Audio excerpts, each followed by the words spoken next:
All right, you know that sound is the Unfiltered band. It means yes, people. Another episode of Unfiltered coming your way here and now. This officially go down as episode number 147, the Hall of Fame in review. You can review, view, become a part of, jump on board, get on board the train on the Unfiltered Revolution. It's simple. Get over on Twitter at Casey Stern, get in the bio. Join the YouTube channel, subscribe, like the videos, listen to all the content, give your ideas, your thoughts, your reviews, and whatnot, and get on board this train.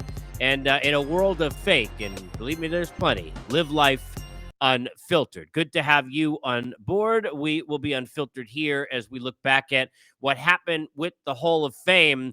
A lot to uncover and to dissect, and I want to do so. And of course, congratulations to Scott Rolen, the newest member to the Hall of Fame. We'll join this class with Fred McGriff, way belated for the crime dog. We are not belated because just in time to tell you, as always, we here on Unfiltered, presented by our good friends at BetOnline. BetOnline remains your number one source for all your sports betting needs this season. Everything from NFL playoffs to pros and college basketball, UFC, MMA, and much more. You'll always get the latest odds, team matchup info, player news, and game trends over at BetOnline. Live betting options, free contests, live scores, almost any game, any sport imaginable. BetOnline, truly the fastest and easiest way to bet all your favorite sports leagues and events. It's easy, people. Head over to the website today. Use your mobile device to join.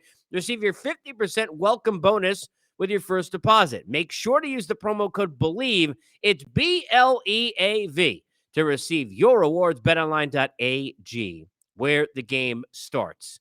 And we get started here with a little bit of a because I've done plenty of Hall of Fame for those of you who listen to me, over the years. And I even recently on a podcast here, you can go back in episodes, talked about some of the candidates and their candidacy and who I thought should and shouldn't be in. And, I'm not afraid of giving my opinion. So clearly, I'm happy to do that. Right. But this is not going to be a conversation today about whether or not it was right for Scott Rolen to get in. This is not going to be a conversation today about whether or not Todd Helton deserved to get in or Billy Wagner deserved to get in, both of which I think they did. Carlos Beltran, did he deserve to get in? I think he does, among others. This is not today about the opinion, because it is not fact. We can all say, no, look, you want to say the New York Jets have been a disgrace forever? That's a fact. That you may think that's an opinion. I'll fight you to the death, people. That's not an opinion. That's a fact, right? All right. So you could say even about things that aren't, necessarily 2 + 2 is 4, level of factual, that things are fact. We got enough backdrop where we feel like, okay, I feel like, hey, we can be confident saying that's not an opinion, all right? But going back to something I've said a few weeks ago on this podcast, something I've said for years, and that has been brought to my attention many times when I've lost my mind about the Hall of Fame by friends of mine who are Hall of Fame voters and get a vote, which I do not. And that is this, that even if we're right about or wrong about whether someone belongs in or how their vote was handled, even a lot of the things I'm going to get into today, regardless of any of that, we are not asking for 100% of the vote to be on a player for their entrance to get into the Hall of Fame and to be part of the next class in the Cooperstown. We're asking for 75. 3 out of 4, for those of you who are not good at fractions. All right? My son, by the way, learning fractions now. He's had that show like, Are You Smarter Than a Fifth Grader? I used to be, so I do not like math. Small tangent. I don't. But I used to be as a kid like my mother would tell you this, not my words. She was way prouder of it than I was, because to me, it didn't do anything for me in my life. But I was like a computation or a multiplication table and addition and subtraction, all like the usuals, right? That you go through in elementary school, like a wizard. Like people would shout out 2 numbers of like 3-4 digits each, and I'd be adding them. That got me nowhere in life, people. And by the way, I was terrible once I got to like calculus and decided to take that in high school like an idiot, right? So like it didn't help me and go anywhere for me, right? And I don't enjoy math. Clearly, I'm more of a speaker and enjoyed English and things of that nature, even much more so science or social studies and current events than anything having to do with math, all right? Like what a sine, a cosine, and tangent is going to do for my life, I have no idea. A TI-82 calculator going to do for me right now is absolutely nothing. But point being, like I was real good back in the day. Like I was a dude in that category, whatever the hell that is.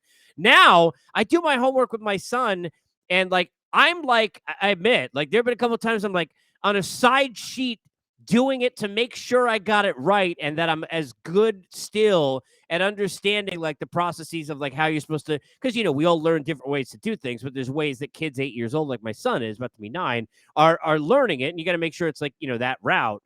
I'll tell you, like I don't know if I'm smarter than a third grader. All right. But I do understand fractions and 3 out of 4 being 75%. Point being, you don't need to have everyone agree that the player you think belongs in the Hall of Fame belongs in the Hall of Fame. You do not have to have everyone agree that said player has the results, the candidacy to the level that you think it is or that you think it is not. So today I want to focus more on the process and what we learned from what just happened with Scott Rolen, and what moving forward to me is still an open question that I asked to friends of mine who are voters that are listening and watching, that I asked to mine, whether it's Apple, Spotify, or anywhere you get your podcasts, or on the YouTube channel or Twitter, wherever you're getting me, wherever you're hearing this right now, and probably some platforms I don't even understand, wherever it's out there, wherever you're getting this, right?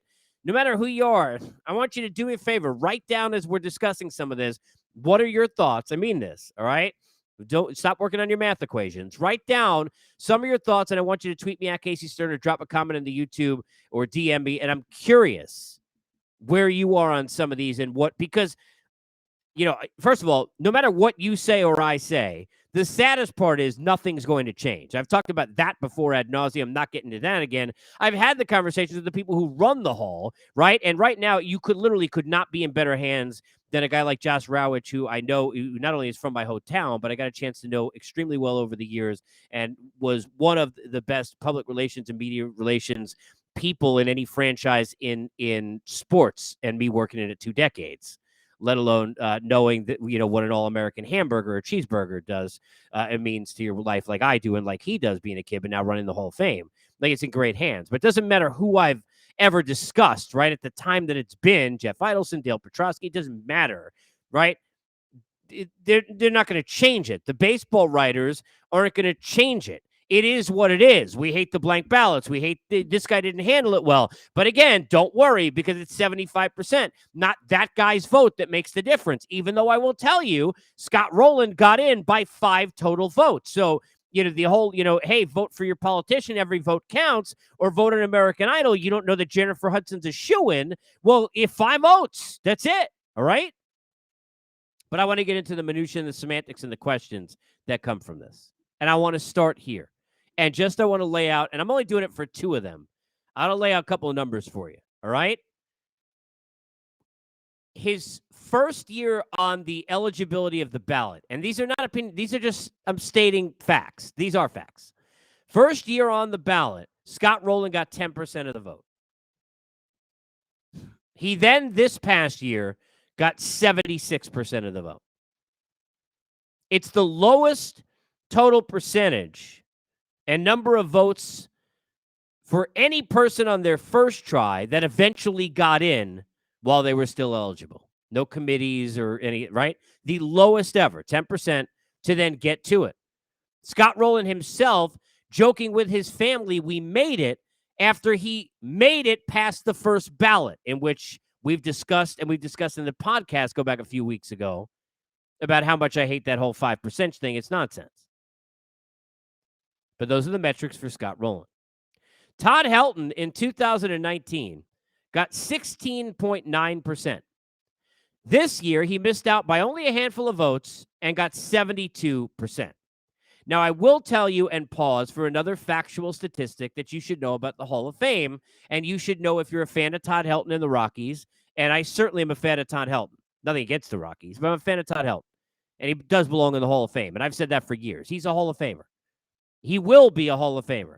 That's the good news. Mark it down. You could bet it somewhere, maybe on DraftKings. I don't know. Or bet online, of course, here. Who am I kidding? But jokes aside, Todd Helton going to the Hall of Fame. Every single player Outside of it was in their last year of eligibility. So not counting somebody who got 70% and then was no longer eligible because he can't get to the threshold of 75 the next year. Outside of that, every single candidate for the Hall of Fame, for baseball in Cooperstown, and for entry, every single candidate that has made it to 70% has gotten in the following year or gotten it at some point. And I think it might be everyone was the following year, but I want to leave the outside chance that maybe I'm wrong on that part and maybe it was just eventually. It definitely is eventually. Everybody who's ever gotten to the threshold outside of not being eligible anymore has gotten then in. He's going to get in. It's going to be next year. All right? So he's going to be a Hall of Famer. But I go back to the numbers. It's Scott Rolen, 10% first year, lowest ever for somebody who eventually gets in, 76. Todd Helton just 3 years ago, 2019. Then at the end of 2022, of course, the beginning of 2023 in terms of when it comes out, 72%. All right? The amount of games that Todd Helton has played since 16.9%, 0. The amount of games played and at-bats taken or appearances for Scott Rolen since the 10%, 0. So what has changed? Now, a lot of guys will tell you it's advanced metrics, and that may play a part. We look at the game differently now than we did at the time. Scott Rolen, I think 5th overall, maybe in WAR for third baseman, changes maybe the way you look at things comparatively to Scott Rolen, good hitter, good player, great defender. If you asked me to give you the most dumbed down view of Scott Rolen as a player, and I will tell you this, and I'll just share a very quick story. And this is something not that I've never told on the air, but I don't think I've ever discussed on the air. So anybody who's listening, who's been listening to me for 20 years, has never known this until this moment. The first player that I ever interviewed, the first baseball player or athlete that I ever did an actual interview with in life, in my life, Scott Rolen. When I was on Dream Job on ESPN, there was an episode, the second to last before I got cut, there was an episode in which we did reporting for the first time and interviews for the first time. Now, clearly, I did not work in the broadcasting industry. I'm not counting radio at BU. I'm not counting, getting somebody's autograph, asking him a question, or seeing him out on the street, right? Never done an interview in my life. I was at Cardinals training camp in Jupiter, and I did a piece on Scott Rolen and Edgar Renteria and comparing them to the A-Rod and Jeter combination. And even though it wasn't quite the same, I think you could talk about, at least at the time, what those two were and how much they were not getting the attention they deserved. And I interviewed them both and Tony La Russa. I did 3 interviews. I did Rolen, I did Renteria, I did La Russa. Those are the first 3 interviews I ever did. The first I ever did as somebody who was an employee working in this industry was Kevin Millar. But the first person I ever interviewed was Scott Rolen. Yeah, and terrific guy. He couldn't have been nicer. I was crapping my pants and he's sweating profusely, and he was unbelievably kind to me. So I appreciate that, all right? But he's played 0 games since he got 10%. And if you ask me when Scott Rolen retired, take Hall of Fame out, take statistics out where a guy was, and give me the most generic, dumbed-down thing. Like, to give you a comparison, if you ask me to do this kind of a thing right now for Julio Rodriguez, right, I would tell you, and not even being able to use, like, Rookie of the Year, right, to, like, the Gold Gloves for Rolen or, like, anything else, right? If you asked me to talk about Julio Rodriguez, I would say unbelievable talent, massive power and athletic ability, a stud in the making, and we haven't even scratched the surface with this dude. That's where I'd go. By the way, he's also, and I have no idea where they're going on the MLB The Show cover, which is, a big deal to idiots like me, and it's coming out, I think they announced on Twitch on the 30th. And I have not heard or read, maybe people know finalists or whatnot, but with Seattle getting the All-Star game next year, the guy I'd have on the cover would be Julio Rodriguez. So if I'm right about that 5 days in advance or 4 days, because I just, for many reasons, I know what this date is. It's the 26th. It's a date that's had impact on my life.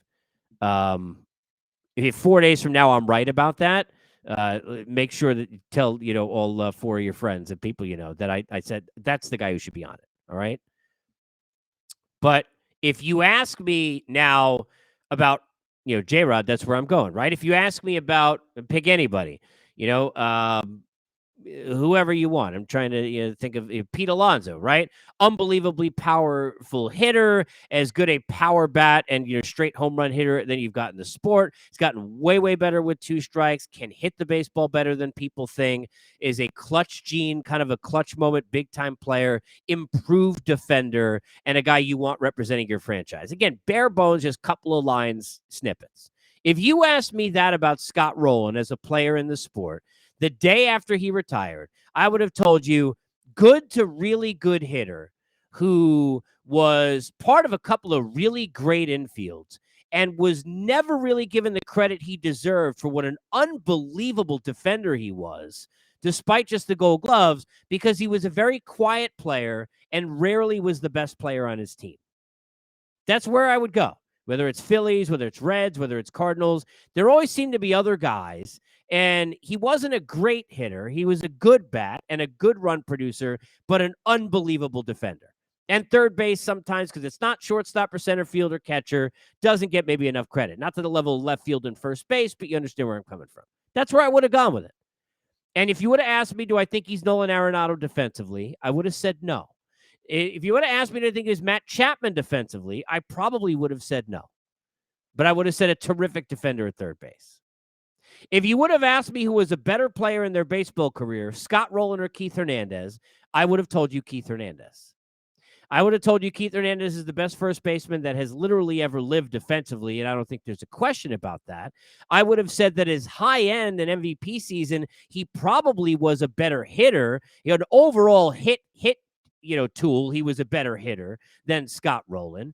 I think the clutch factor in his career and what he did for franchise, I would have put him in that category ahead of Rolen as well, despite not having power, although Rolen not necessarily a power hitter, even though he was a big dude.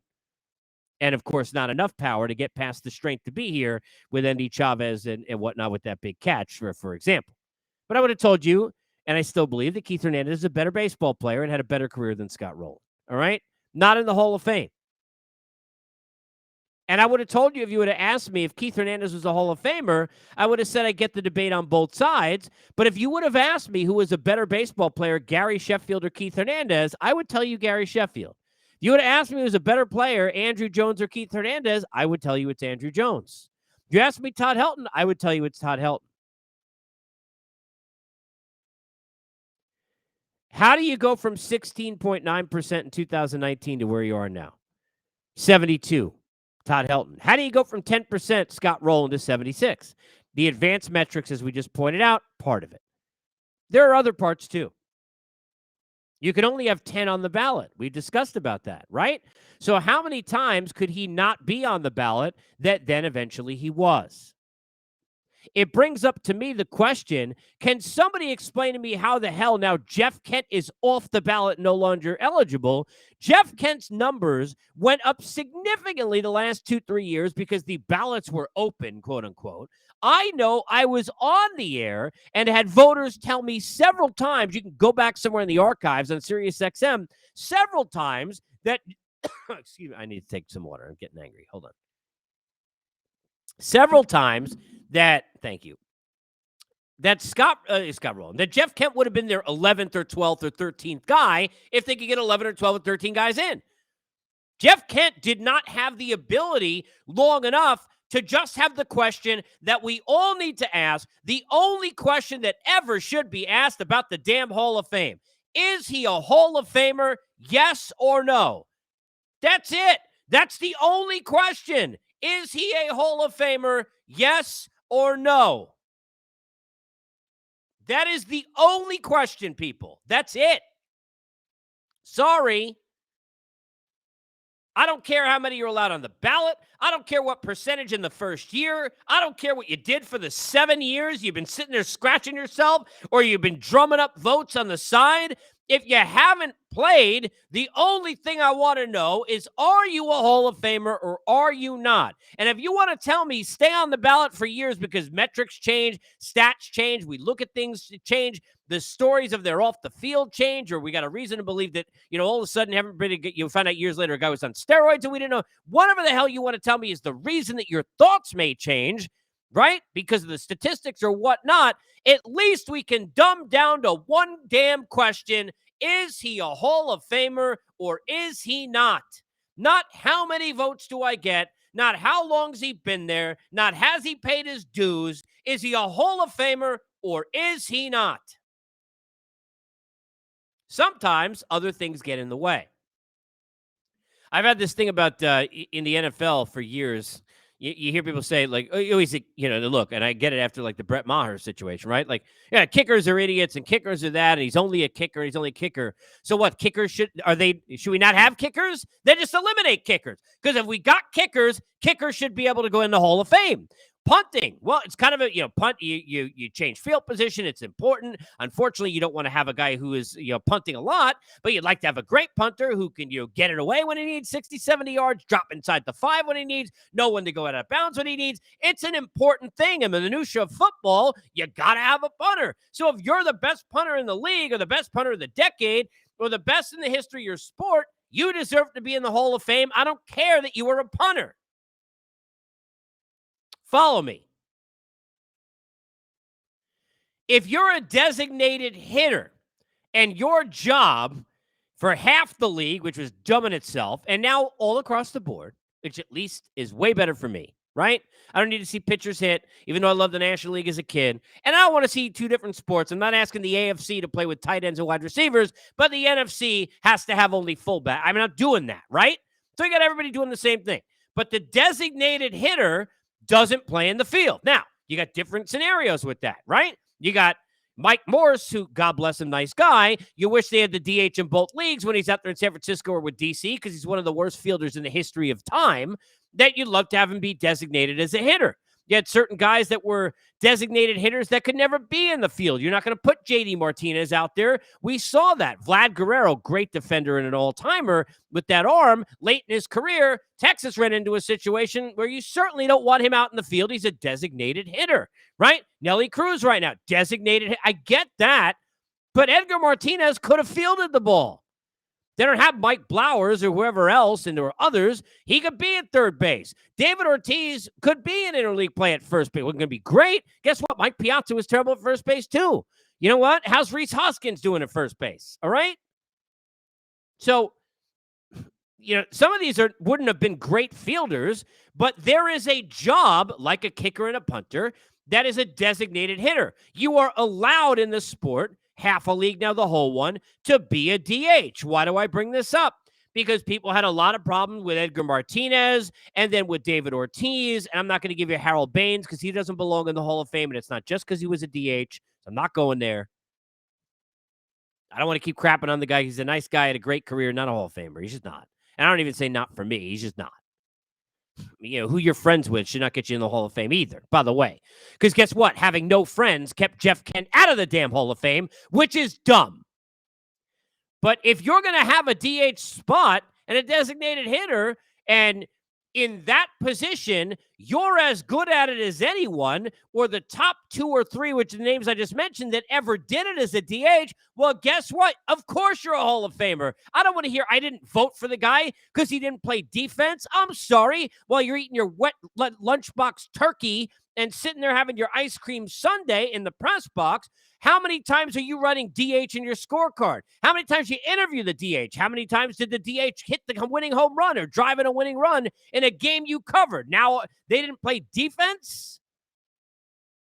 That wasn't their role. They were asked to punt, not be the quarterback. Get it? Todd Helton played at Coors Field. If you don't respect anything that happens at Coors Field, and we think it is such a joke that it shouldn't even be in the sport, then get rid of the damn stadium.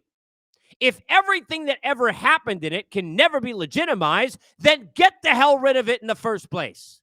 By the way, covered tons of games in Denver. It's a beautiful park, right in the heart of town. And if you have not been there, you should.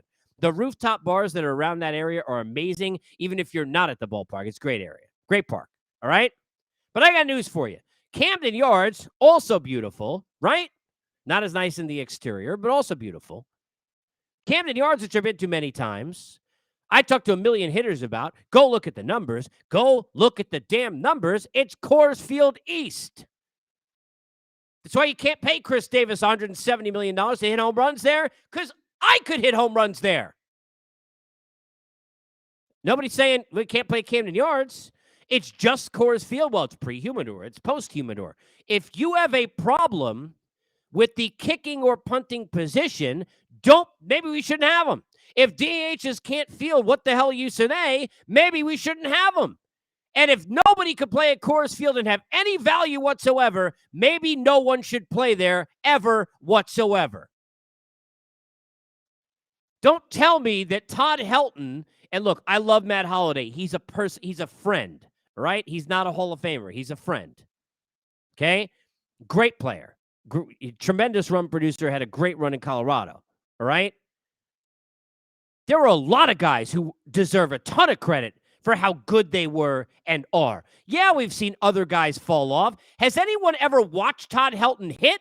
I have talked to tons and tons of pitchers who pitched against the guys who played with him. First of all, Todd Helton, hello to your DHs, was a terrific defender at first base. He wasn't good. He was a great defensive first baseman. He was great. He didn't have to be flashy. Guy was as reliable as anybody. But has anyone watched him hit? Did you ever really watch it and think, oh, this is like, like the way we look at some of the steroid guys? Like, this is some, did you think he was like, and I'm not saying a steroid, but in general of like just power? You think he's Willie Mo Pena? You think this is an Eugenio Suarez in Cincinnati scenario? I mean, really? This is what you think? Did you watch Todd Helton play the game of baseball?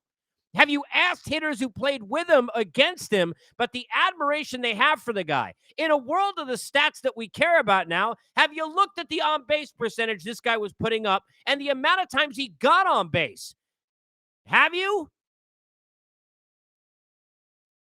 Well, Coors Field. Really? Well, why is it 16.9% to 72? How is Scott Rolen 10 to 76? Is it advanced metrics? Is it where they played? Is it there's more room on the ballot? I don't know the answers to all these questions. I'm not here. This isn't like a normal spot where, look, and I'm dropping some opinion on the guys anyway, as promised I wouldn't. But it's not that kind of a pod for me right now today, because I'm trying to just tell you that one of the biggest comments I have is how many questions, people, we still got. How many questions we got to have about what the hell the Hall of Fame even is moving forward in terms of, should we have players involved? Why aren't broadcasters? Why are guys with blank ballots? I saw a ballot from well-known writers who had 3 guys last year that were still on it, took them all off. I saw someone add in Scott Rolen who didn't have him. What the hell did Scott Rolen do this offseason to change your vote? It makes no sense. And then you go back to the full circle. But Casey, it only takes 75%. Not everyone has to agree on the player. Not everyone has to agree on the career. Not everyone has to agree on that player in consecutive years or even years later. They could then decide he's in. They could then decide he's out. They could change their mind back around again. Because the only thing that person can do is keep them from 100%. It can't keep them out of a hole because we only need 75. Back to the fractions for my 8 years old. Is that okay with you? Because it does not sit well with me. How do you look at it moving forward? Want to hear from you.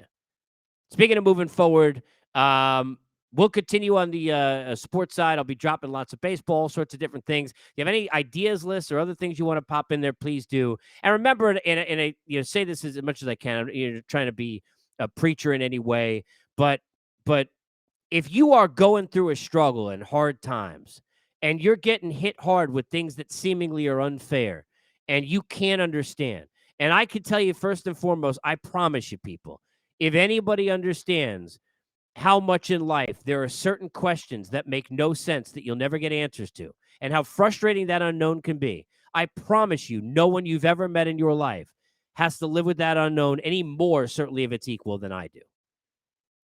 Because I have experienced and lived that in a way I wouldn't wish on literally.